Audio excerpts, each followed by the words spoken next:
Hey everyone, this is Austin Schur here with We Write About Music, and today I'm super excited to have on William Keegan of Together Pangea. The band has just released a fantastic new record titled Die. Can't wait to hear all about it. William, I want to thank you so much for coming on today. How are you Yeah, doing? good. Thanks for having me. You are super welcome. It's always fun to talk about music that rocks, and this record really does. I want to hop straight into it. I'd love to know is this record, is it like an overarching message, or is it just a series of individual stories on the singles? I think that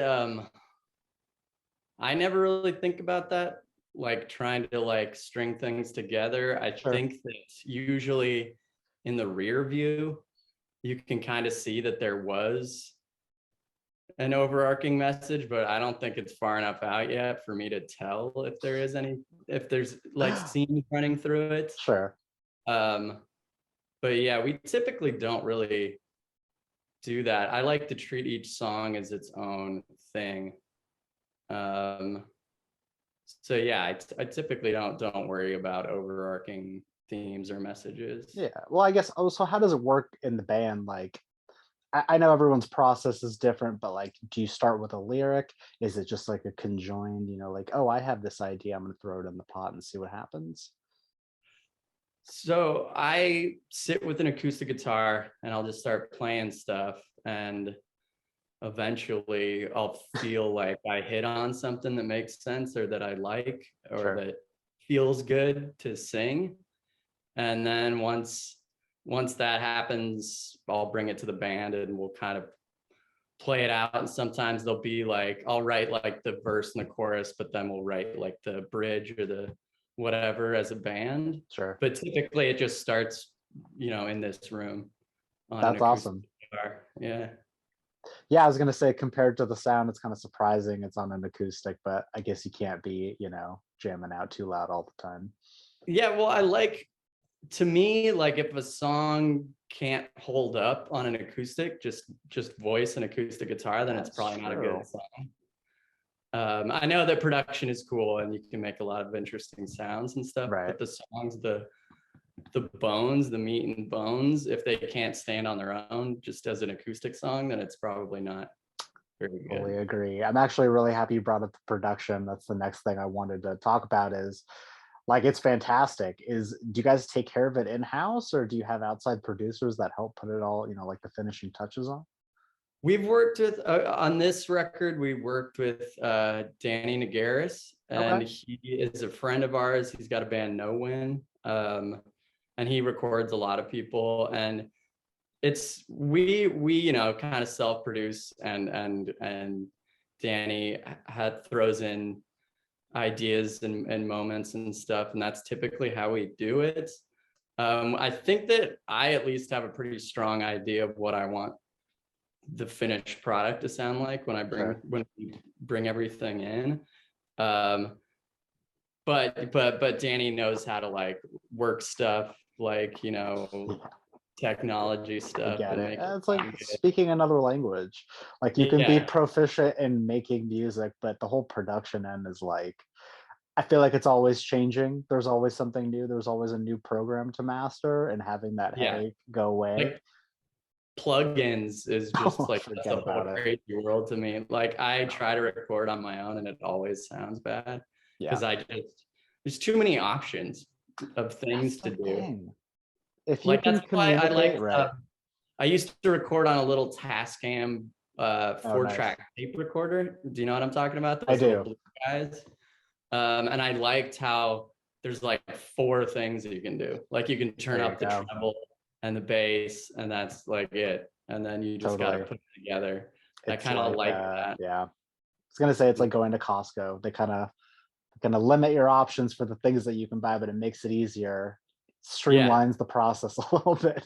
Yeah. I don't need Like, a billion different brands exactly. of toilet paper or whatever. Like, Exactly. I mean, you guys have a pretty, I would say, specific sound. You're always, evolving what you've made from the past. So it's like what you want to go for, but also, thinking about the future of the band and where you might take things. So changes, I assume.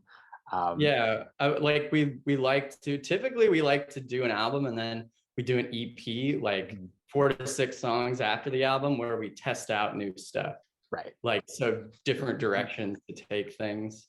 That makes And sense. yeah, so we just did an album. So I think the next thing we'll do is probably that. There you go. You always got to think what's the next thing, as it's like, painstaking to put together an album, but you just got to move forward, I suppose. Yeah, I mean, I don't like too much downtime. Like, Makes sense. get bored. I get it. I mean, yeah, when your Yeah, job is making music, it's like, yeah. do it. Looking back to previous records, though, do you feel like the process has changed, like from when you guys first started out to how you're making music today, or has it always been this sort of like stripped back, acoustic based process? No, it's always been the same. Okay. I would be interested in branching out and trying new things. All I right. wouldn't really know if I would know how to, you know, begin. But I mean, I would be interested in doing it. But I think that it's part of our aesthetic as the band is that it's been the same process the whole time. Sure. Like I think you can hear that, and it makes things fit. I mean, do you wait for inspiration to start making music, or is it just one of those like driving in the car, an idea pops in and you whip out your phone and start singing into your notes app type situations? Sometimes, yeah, sometimes that, but most of the time it's like big life events, Okay. whether they're good or bad, happen. And then Sure. it takes months, at least for me, to sort of process that and like think about it.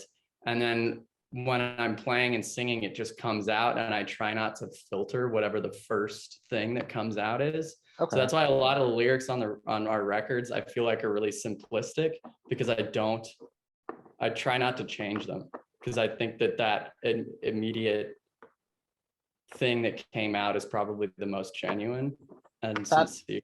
completely makes sense. Also, I mean, it's different for people that are really super into music and artists, obviously, but I think a majority of just your average music listener listens to music for the way it makes them feel rather than connecting with lyrics. As terrible as that could be for some songwriters that put their heart and soul into music. Yeah. But I mean, I know growing up, I think the first song I learned on guitar was Dramamine, okay, Modest Mouse song. sure, sure. Like I learned the lead part, and like I really didn't care about the vocals or anything. It was all about like how that made me feel, that lead guitar I line. get So it. I think I'm more attracted to melody Totally than understand. lyrics. I just saw Yeah. them over the weekend, actually, Oh, cool. Where at? at a Just Like Heaven festival. Oh, It was cool. like in Pasadena, solid fest, and they were like Cool. the sub headliner. They were great. No, great first song to learn, and they're obviously legends in their own right. Yeah. Is there something that you look forward to when you're like embarking on a new record? Like obviously as an artist and a creative, it's this outlet for you to get out there and put your ideas out. But starting from start to finish, do you look forward to a specific part of it, I suppose? I mean, I always look forward to just building it. It is cool to like have those initial like notes on my phone of just me playing acoustic guitar and singing something, and then months of rehearsals and getting into the studio and recording, and then like doing vocal takes and then hearing it Right. next to that. If like building something that didn't exist before, and now it's there and tangible and not mine anymore. Sure. It's just part of, Yeah, man. It's everybody's music now. yeah, which is that's a cool feeling, even when people hate it and talk shit, but like it's still like a really cool feeling. You know what? People are going to talk shit and they're going to hate all they want, but it gets the people talking. And when there's so Yeah, much music being released on a daily basis, like if you're in the front of someone's mind, I guess you can call that a win at some point. yeah, yeah. So it all depends. But yeah, Want to I talk just about, like, oh, yeah, go. Sorry. sorry, yeah, I just like the whole process. I love Yeah, recording. Like I like writing and recording probably more than performing live, but I still really love to play live. makes sense. You guys have played, a handful of shows. You've been out on the road and you've got some homecoming shows coming up in Southern California area. I want to know, you have like this pretty massive catalog nowadays. How do you even consider putting a set list together when you got to keep like the staple songs and you want to add the new ones? Like, how does that go within the band? Well, yeah, it's always a little bit of an argument. There's like, Sure, but to some extent, you want to play what makes you feel the best playing, like the songs that you enjoy the most, but yeah, you want to balance that with making sure that the people who paid to come see you play like get to see what they want to hear too. So right. you got to balance those two things. I tend to like lean more towards playing the songs I know that people want to hear, Yeah, and less like stuff that's like, like us, working on something new or doing something a little different. So yeah, it's just kind of a balancing thing. And we do argue about it as a band a little bit. I'm Not, sure of it. yeah. No, I mean, Sort of, I'm attempting to put myself in your shoes for just a second. It's like if I had to go out and play the same song every single night, as happy as it's making the person in the audience, it might drive me insane doing the same thing over, yeah. because people don't realize you're not just playing it that night, it's hearing it constantly and it's sound checking it and it's everything that comes beforehand.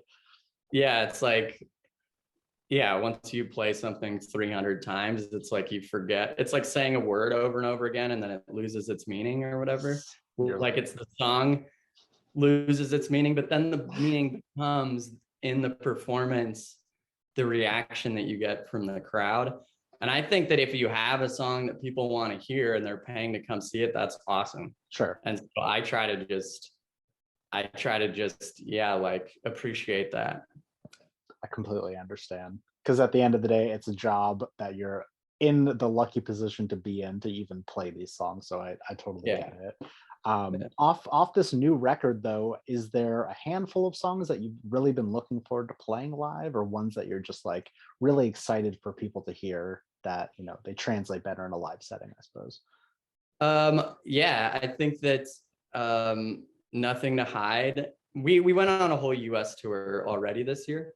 And so we kind of have a good idea as to like what songs did translate well live. So I feel like Nothing to Hide, which is the last song on the record, and Rapture, which I think is the fourth song or something. Okay. Those two songs people are connecting with, and we thought that they would work well live. Sure. Other songs like Alabama, we've just been playing because we want to play it, not because we have no idea how people are reacting to it, because it's Sure. kind of slow. So it's like people at our shows are either moshing or kind of nodding their heads. So like it's hard to tell how the audience reacts to our slower stuff, but still fun to play it. As someone who actively participates in mosh pits, I want to thank you for throwing in some slower songs, because you can't Yeah, you can't go hard for like 90 minutes straight. It's not yeah, good for you, I suppose. But yeah, you got to throw in the slower ones, obviously for you guys, because you need a sec to catch your breath. But but I can virtually guarantee that everyone in the audience, they may not want to admit it, but they're thankful that you threw that in. So say, yeah, keep it up, they and it, like and we it, like it balances everything too. that's like we like to do, like start out with kind of fast stuff and then slow to give people a break and then finish with Exactly. fast stuff again. It's about creating the experience. It's the roller coaster of emotions that a concert brings. So Yeah. yeah, man. Um, I want to know though, for those that may not be familiar with your music, there's always people watching or listening to these that may have never heard of you. Is there a recommended starting point for your guys' music? Well, I feel like we're kind of like got kind of two sides to our band. Like, so we've got like sort of like, I don't know, more aggressive rock songs, like Sick Shit is Okay, like a place to start. sure. But then I think that like I said, like I love melody, and I think that that's Yeah, all of us in the band. That's like what we focus on. So like songs like Friend of Nothing are more about melody, and on the new record, Nothing to Hide is more about melody than specifically energy. So I think those are probably good starting points. Cool. All right. Well, if you're listening and you haven't listened, then now you know where to listen. So do that. I've got a few more questions for you at this point. It's All right. crazy to think that we're almost midway through this year. And it's a question that I've Yeah. been asking basically everyone I've talked to. But what is the next year of your life looking like? Personally, professionally, what are some things that you're looking forward to? Well, I guess personally and professionally, we're leaving for Europe in like 2 weeks. Nice. We're playing a couple of festivals, and we're supporting Jimmy Eat World on That's very sweet. yeah, a run in Europe. I'm really excited about that. It's been 4 years almost since we went to Europe. Mm-hmm. So I'm just excited about that. And when we get back, we play Riot Fest in Hell yeah. September, and that should be really fun. We're not typically like a festival band. I think we're more of a club band, so it's kind of a challenge to figure out like what kind of set we put together for the festival. There's no immediate engagement with the fan. It's not like people are like, like I like to hang out after the show and talk to people and really like, get to know our fans and stuff. And like I feed off of the people at the shows. So like at a festival, having people 20 feet away from you or whatever, and like trying to gauge, so it's just a whole different thing. So it seems like kind of a challenge. So I'm excited. I always assume that festival sets are basically like greatest hit sets for bands that, because also festivals are just discovery for people that got a ticket on a whim or decided to show up whatever time of the day and they stumble across you. Yeah. Obviously a great spot for people to just find new music. So it's like got to bring out the big guns, I suppose. I think that's the plan, is to just play. Yeah. That makes sense. And also obviously Riot Fest is like super rock centric. You may not consider yourself a festival band, but it's kind of the perfect place for you guys to play anyway. Yeah, I think it is. And I love Chicago, and I've never been there in good weather. Like it's negative 20 degrees outside or whatever. So I'm really excited to be there that time of year and hang out. That's awesome. Well, I've got one more question for you. And before we end, I want to thank you so much again for taking the time to do this. Yeah, thanks for having me. Yeah, man. So basically the question is for the person that is going to discover you guys from this, and for the person that is going to listen to your music for the first time, what is an opening message that you'd like to say to them? An opening message? Wow, that's hard. I don't really know. I'm not that eloquent a person. I feel like the music speaks for itself. So, I mean, I guess, just if you're interested, just listen to the stuff we have on wherever you listen to stuff. That's the right answer, even though there's no right answer. Yeah. I'm telling you. Well, again, William, thank you so much again. I want to plug your guys' music. The band is called Together Pangea. The album is called Die. We're obviously going to have links so people can listen and share and follow along and do all that fun stuff. But I wish you the best of luck on your current tour. We'll be there at the LA show, so super excited for that. Cool. Good luck in Europe. And yeah, man, hope to speak again soon. All right. Thanks a lot. Thanks for having me. Talk to you later. Bye-bye.